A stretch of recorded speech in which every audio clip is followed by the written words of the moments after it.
Hi, Bill. How are you doing today? Robin, it's hot out there. How are you doing today? It's hot over here. I am a sweaty, red-faced mess, and it Oh, feels like I've just come out of the swimming pool. But hey, it's the British summertime. there you Yeah. go. You never know what you're going to get. Indeed, indeed. So let's just jump straight into it. What do Yeah, you let's have go. for us today? Robin, we had somebody reach out to us because they had a request. And I love the fact that somebody did that because number one, it means they're keeping an eye on the things that we share. But number two, there's real interest in them seeing us deep dive a little bit on some of these. So we got a request from an individual who wanted to hear a little bit more about some of the attacks that are Mhm. taking place in state, local, and educational institutions, what everybody likes to call SLED. So I thought maybe we talk about that a little bit today. That sounds good. That sounds good. Viewer submissions are always welcomed. We don't have a hotline yet. Maybe we'll have That's a right. call in the future. We're getting But there. yeah, I was we'll going to we'll hand your get there number out, eventually. Robin, but you slap my hand on that one. Okay, be careful what you share on the internet. That's true. Good point. Good point. Okay, so let's talk about sled. Are we talking Santa's sleigh or are we talking more? Right. No, so there has been, and we've really seen this since about 2021, just an escalating number of attacks, particularly ransomware attacks on state and local governments as well as academic institutions.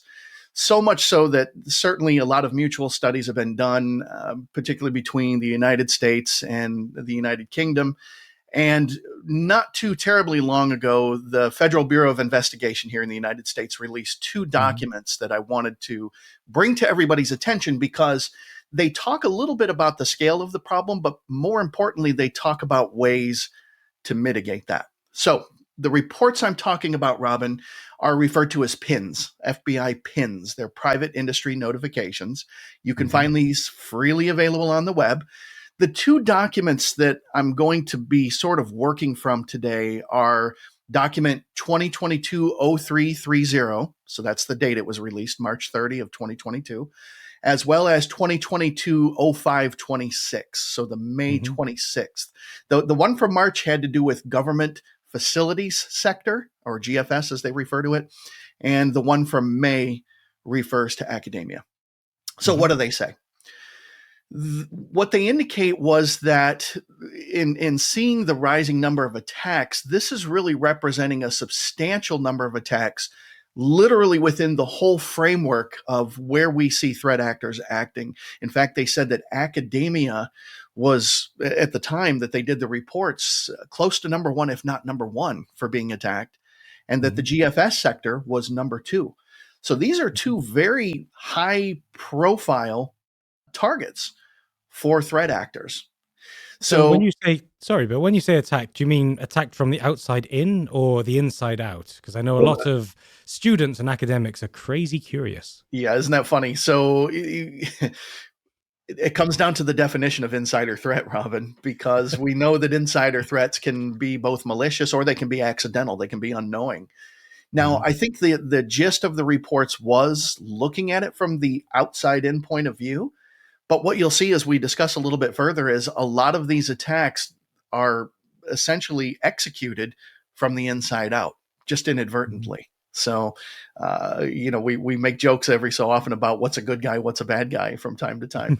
But this is, again, one of those cases where it's the methodology that's being used that makes this so effective. Now, when we talk about government services, right, what they refer to as GFS or government facility sector, what they noticed, what they pointed out is that it tended to be smaller municipalities that were the predominant targets. And probably not surprising to you or me, Robin, is that it's due to the fact that these groups that are under attack typically have limited cyber resources, limited cyber budget, right? They just don't have the resources to maybe bolster their security posture the way that they need to do. They're understaffed, right? Mhm. The protections might be outdated, and what the FBI pointed out is that for those reasons and more, these smaller governmental and academic institutions are also least able to recover because they're not running backups. Oh, Isn't that amazing? Right. not So running I think backups of data. Right, or backups exactly. of like network links. Well, predominantly backups of data is what they were referring Mm. to, and you'll see that when we get Wow. into the recommendations. So, a lot of times we tend to think of backups as, maybe a disaster recovery or a business Hmm. continuity strategy. Yes. But we must understand from a governance, risk, and compliance perspective that is part and parcel of cybersecurity, Hmm. particularly when you're talking about ransomware. And we know that Hmm. there are multiple extortion techniques. In fact, the reports indicate that double extortion is most often what we see in these attacks, meaning they will extort for decryption of the data in place. And if the GFS entity or the academic institution refuses to pay, then they further threaten to expose the data on the web, right? Whether it's Indeed. the dark web or whatnot. And that's really what they're doing is that data that is being compromised, the governmental or the academic institutions don't have backups to get back up and running, that means operational downtime. It means Hmm. people time to try to recover, device costs, network costs, and Robin, a lot of the times they're actually paying the ransoms, right? Hmm.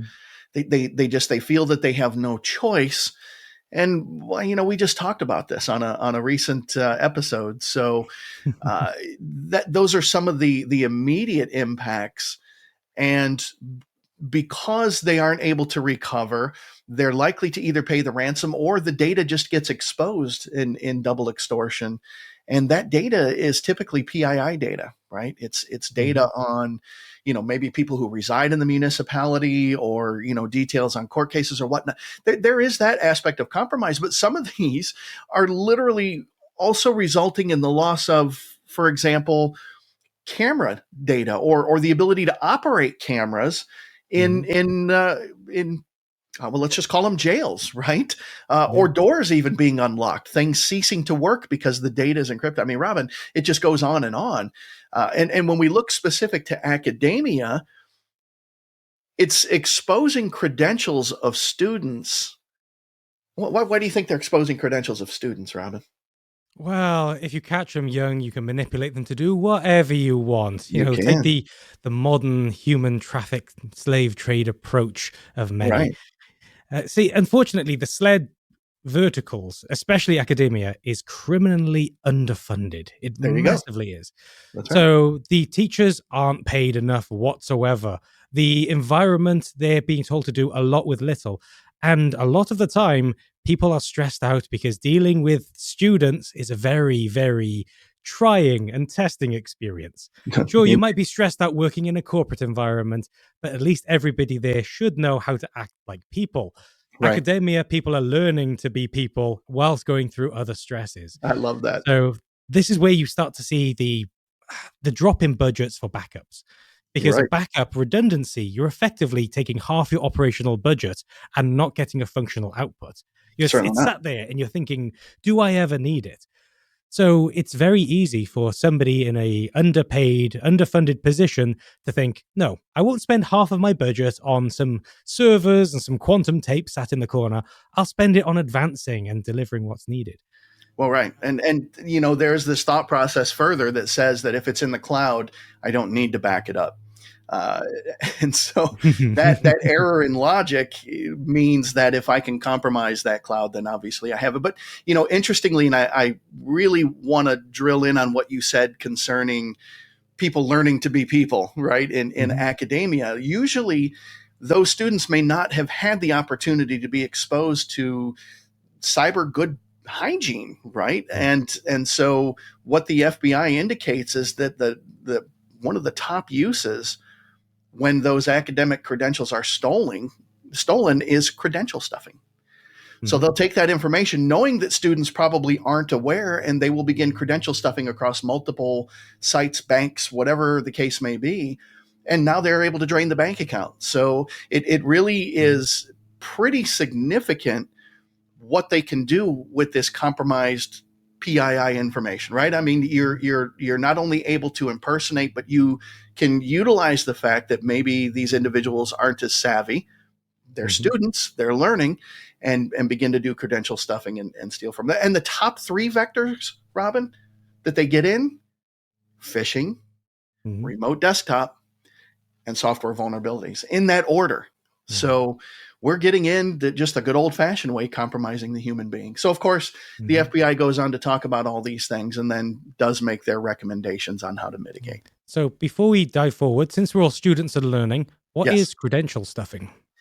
that's a great question, Robin. So, what credential stuffing is if I can get a hold of your username and password, for example, and I do a little bit of open source intelligence to find maybe if you have any personal email addresses that you tend to use, I can then take those email addresses and that password that I was able to compromise and then just start going out to random websites to see if it works there too. Think about Mhm. maybe going to a social media account. Think about going to bank accounts, right? So that's what credential stuffing is, essentially stealing the credentials and then trying to stuff them in other sites, presuming that the human being tends to reuse passwords in different places. And boy, we do I'd tend never to. find you never find you guilty of that, would we, Bill? You Would we? absolutely would not, and I'm not going to tell you how I keep that from happening either.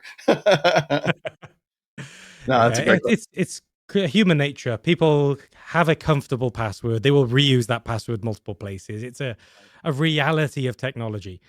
Right, When I talk to family members, I always say, "Oh, use a different password for every site," and they go, "Oh, I can't be bothered. I can't remember it," right. and they default back to very easy to break passwords. That's So right. That's it's right. always a Or challenge. they write them on a notepad on their desk somewhere, or who knows what they do, right? Which sometimes is actually safer than digital. You know, It can be. we've seen password breaches out there. We've seen password managers reset API tokens because APIs have been stolen. We've seen even hardware type USB wallets being compromised as well. And I'm That's not right. mentioning any vendors because I don't want to be sued. Of course. But Yeah. if anything, now the low tech approach of writing a password down and leaving it in a locked box in your bedroom, in Not many bad. ways, is safer. Not bad. Exactly. Physical security is very Mhm. important. So It's something you have, something you know, and something you are. that's right. That's right. So Kind what of. did Kind of. kind of. So what did the FBI recommend? Yeah. So, recommendation number one is do not pay the ransom unless you Mhm, absolutely have to. But in either case, inform the FBI that that's mhm, happened. Obviously, they're trying to gather the intelligence, trying to determine who the threat actors are. But again, don't pay it unless you absolutely have to. And Robin, it sometimes can be easy for you and I as cybersecurity practitioners to sit here and say, never, never, never pay ransom. And I get mhm. that. But you could be potentially talking about utilities. You could Yeah. be talking about police departments. You could be talking about any number of these things. And so the truth is, there Mhm, are organizations that end up paying.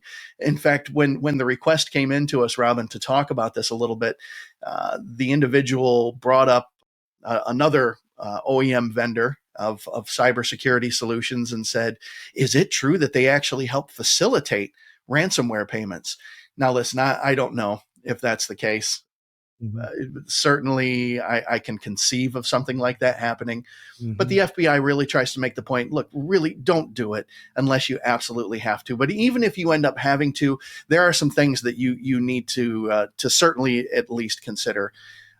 And one of those things is that proactive contingency planning. Look, if mhm, you are a safety services organization, you do need to have a plan of how do we communicate? How do we coordinate in the event that everything is compromised, right? The network is down, the computers don't work anymore. How do you coordinate? How do you talk to each other? How do those things happen? So be mhm, prepared with something like that. But the other part that they talk about extensively is things like patch your systems, mhm, train your people against phishing, enforce strong, unique passwords with multi-factor authentication. You just said it. Something you know, something you have, something you are. There could also be something you do and somewhere you are, right? There's any mhm, number of items for multi-factor authentication. They talk about limiting remote desktop protocol. We just discussed that last time in our Lockbit discussion.